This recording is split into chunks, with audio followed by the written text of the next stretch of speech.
high water speed vehicles as close to the storm as possible so they're ready to conduct life-saving missions. And the administrator of FEMA will be on site tonight in Florida and in the state's emergency operations center. Both Administrator Criswell and I will be in constant contact with state and local officials in the hours ahead. Once the storm hits, we're going to work with state officials to clear debris, restore power, and do it as fast as possible. The Army Corps of Engineers will pump out water and decrease flooding.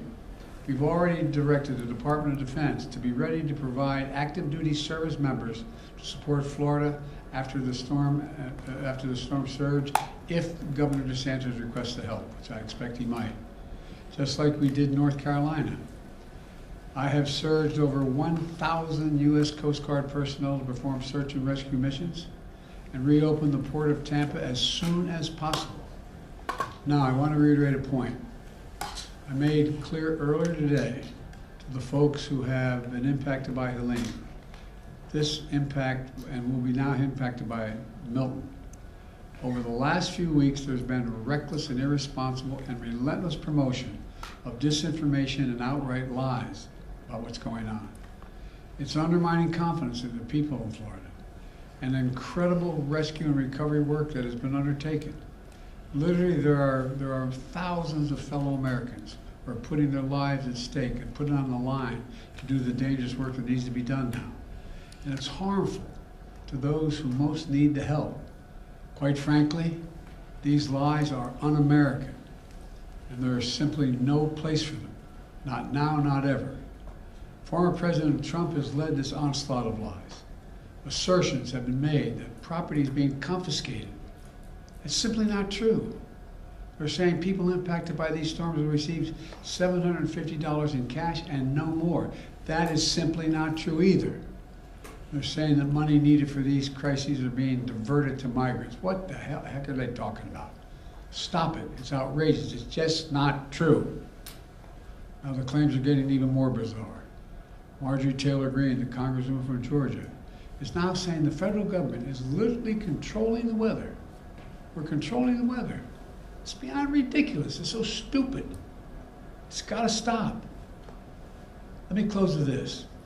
As difficult as these days and weeks have been, we've seen incredible courage by so many of our fellow Americans. I want to thank all the first responders for running toward danger instead of away from it, for saving lives and making a difference. FEMA personnel risking their lives, climbing on hillsides to reach people cut off by Helene. Army National Guard flying through the gale wind force it's amazing what they're doing. Firefighters lifting collapsed wood and metal in an attempt to see if there are survivors, any survivors under the debris, risking their lives. Coast Guard teams rappelling from helicopters to rescue people and risking their own lives. There are countless friends and neighbors who have sacrificed for the greater good. Volunteers leaving their own families behind to help search for someone else's family. Fellow Americans looking out for one another. That's America at its very best. That's who we are. So my final message tonight is to the people of Florida and all the impacted states. We've got your back. We've got your back. And Kamala and I will be there for as long as it takes to rescue, recover, and rebuild.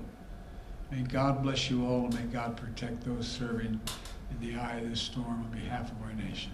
Thank you. Why do you think Trump is spreading misinformation? Why do you think Trump is spreading misinformation? To President Putin during the height of the pandemic. Do you have a comment, sir? Why do you think Trump is? Un-American. Why do you think Trump is spreading misinformation? I don't know. I simply don't know. You can speculate, but I just find it. I've used the phrase more than I've used it ever in my whole career. Un-American. It's un-American. It's not who the hell we are. What are they talking about? Sir, have you considered calling him and asking him to stop doing that? To stop spreading this? Oh, come on. Mr. President, does Governor DeSantis need to take Vice President Harris's calls? All I can tell you is I'm talking to Governor DeSantis. He's been very gracious. He's thanked me for all we've done. He knows what we're doing, and I think that's important. Can you say that Florida has everything it needs for the storm? How was your call with Netanyahu today? We didn't talk about the storm. Thank you.